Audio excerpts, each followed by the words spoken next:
उसकी रक्षा के लिए मां भवानी दुर्गा अपना भयानक रूप धारण करके महिषासुर आदि दैत्यों का मर्दन करती है। प्रभु है उस रूप में, दूसरा नहीं है। तो उनकी सामर्थ्य कितनी है? दुर्गा कोटि अमित अरिमर्दन। हरि की सामर्थ्य कैसी? अमित दुर्गाओं जैसी।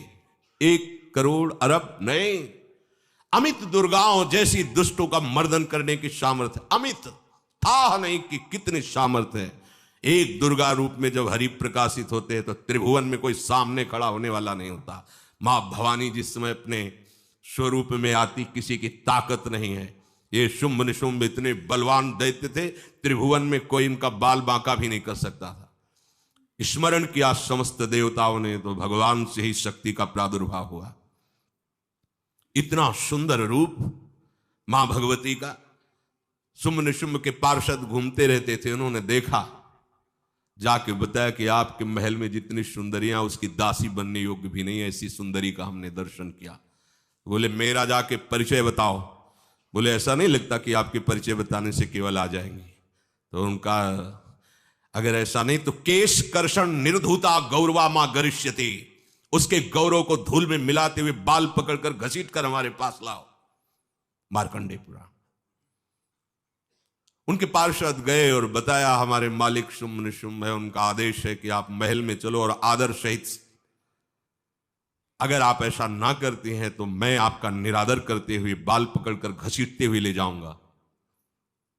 देवी जी ने मुस्कुरा दिया और कहा अपने मालिक से कह दो जाकर के कि हम उसी की आज्ञा पालन करती है जो हम पर युद्ध में विजय प्राप्त कर ले।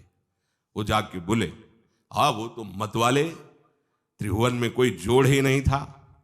आए और उद्दंडता पूर्वक वचन बोलने लगे। माता जी ने कहा तब तक बोल ले जब तक मैं मधु का पान कर रही हूं। बस ये पान करते ही तेरी जीवन लीला समाप्त हो जाएगी। ऐसा ही हुआ। जो ही पान करके सिंह पर सवार होकर गर्जना की, सारा का सारा अहंकार धूल दूषित हो गया, काट के फेंक दिया। ऐसी अनंत अमित दुर्गाओं जैसी सामर्थ्य हमारे प्रभु श्री हरि में, अमित दुर्गाओं जैसी, क्योंकि अनंत शक्तियों के स्वामी हैं। उनकी लीला में क्यों में हो? अरे वो जब करुणा करते हैं, अपनी महिमा से उतरते हैं, तो भक्त जब ऐसे कर देता है तो डरप जाते हैं। माधवदास बाबा ने कहा नहीं चलना तुम्हें ब्रज में, हम तुम्हारी कहां तक सेवा देखेंगे, तुम्हें बाल भोग राजभोग। बाबा जी हैं, कभी मिला कभी यहीं रहो। वो बाबा आपके बिना नहीं रह सकते। दोबारा बोल नहीं पाए जगन्नाथ।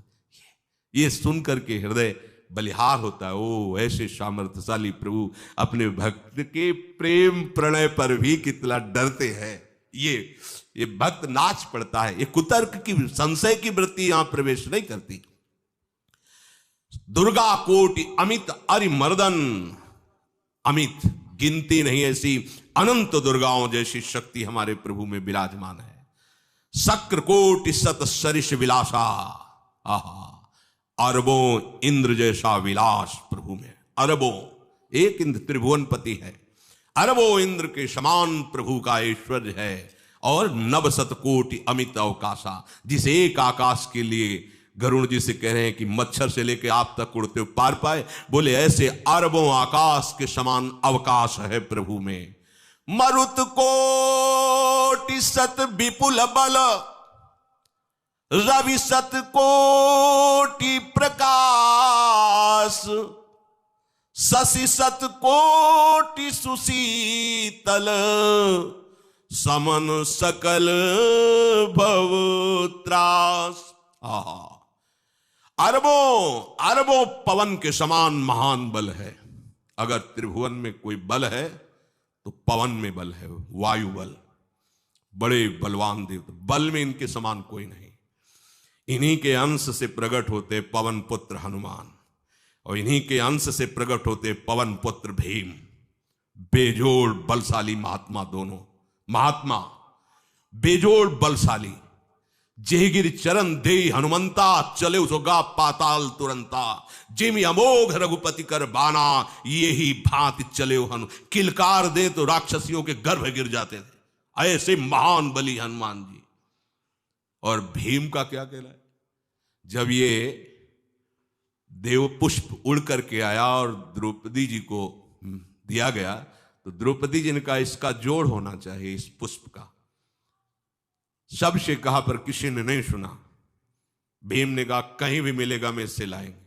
ऋषियों ने समझाया कि आगे मत बढ़ो, ये यक्षों की भूमि है, युद्ध हो जाएगा और तुम्हें तैयारी करनी है हस्तिनापुर के लिए, और तुम इधर, वो सब दिव्य हैं, पवन पुत्र हैं। किसकी मां ने अपने वेग को बढ़ाया तो महाभारत में पढ़ के देख लो, इनके चलने के वेग से वृक्ष उखड़ उखड़ कर गिर रहे थे। ऐसे जब चल रहे थे तो चलने के वेग से वृक्ष उखड़ जाते थे भीम के। तो हनुमान जी ने सोचा किसी के समझाए तो समझेंगे नहीं, तो आगे पवन पुत्र ही बैठ गए, बूढ़े बानर का भेष लेकर, लंबी पूंछे से। मार्ग में मर्यादा है, किसी पशु को भी नहीं लांघना चाहिए। विवेकवान उपासक ऐसा नहीं कि कोई सो रहा है पशु भी आप उसे लांघ जाए, ऐसा नहीं। जो विवेक है, जो मर्यादा है, वैसे किसी सोते हुए को लांघना नहीं चाहिए। उन्होंने कहा है वृद्ध बानर ये अपनी पूंछ हटा ले और मार्ग दे दे, इस समय मैं विशेष कार्य के लिए जा रहा हूं। तो उनका जब कह ही दिया है वृद्ध, तो आप समझ ही रहे होगे कि वृद्ध में क्या ताकत होती। अब मेरी ताकत पूंछ हटाने की नहीं रह गई है, आपने तो वृद्ध ही कह दिया है, तो आप समझ रहे हो ना, आप पूंछ हटा लीजिए। कहा हमारी आज्ञा की अवहेलना करे, ऐसे उठी नहीं, दोनों हाथ लगाया, नहीं उठी, पूरी ताकत लगा दी। पवन पुत्र भीम की पूरी ताकत लग गई, पूछ जरा से भी नहीं। हाथ जोड़ के खड़े बोले हम समझ गए हमारे बड़े भ्राता आप हनुमान जी हैं, क्योंकि ऐसा कोई बानर सृष्टि में पैदा नहीं हुआ कि मैं उसकी पूंछ ला हिला सकूं, मैं समझ गया। तो मुस्कुराए और बैठ के बोले हमारी आज्ञा मानो, इस मार्ग में मत जाओ, ये देव मार्ग है, ऐसे ऐसे सिद्ध हैं कि आपका अपराध बन जाएगा, आप शाप से युक्त हो जाएंगे, इसलिए मैं आपको मना।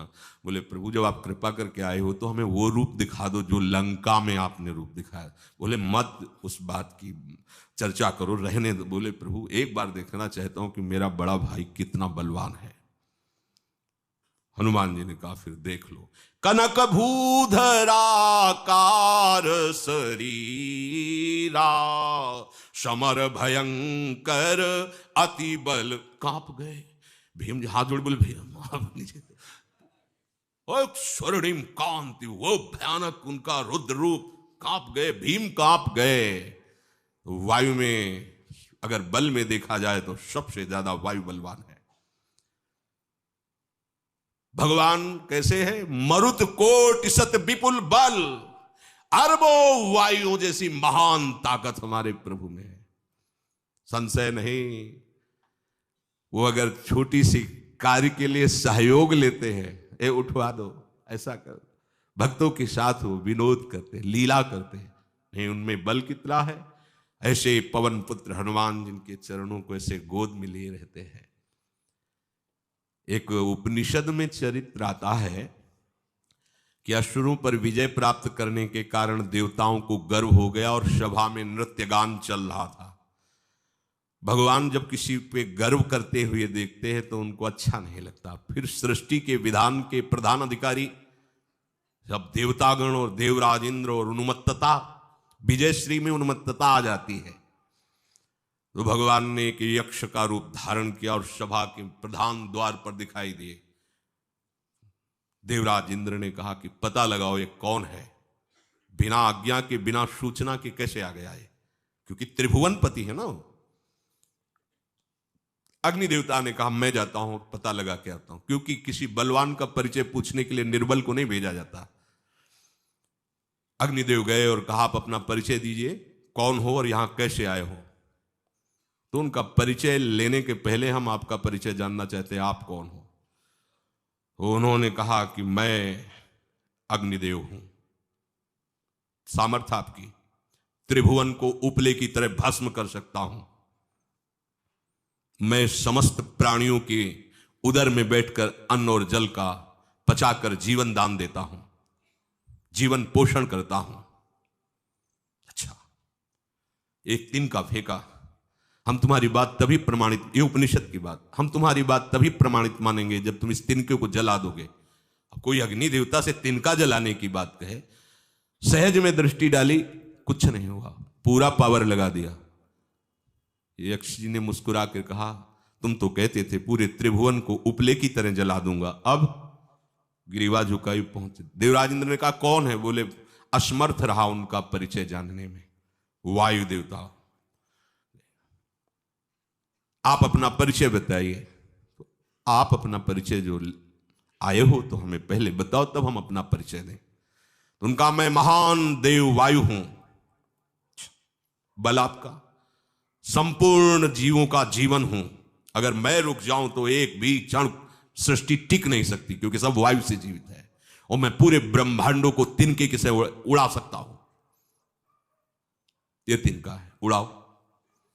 पूरी ताकत लगा दी वायु देवता ने, तिनका नहीं उड़ा। ग्रीवा झुकाई, वापस चले गए।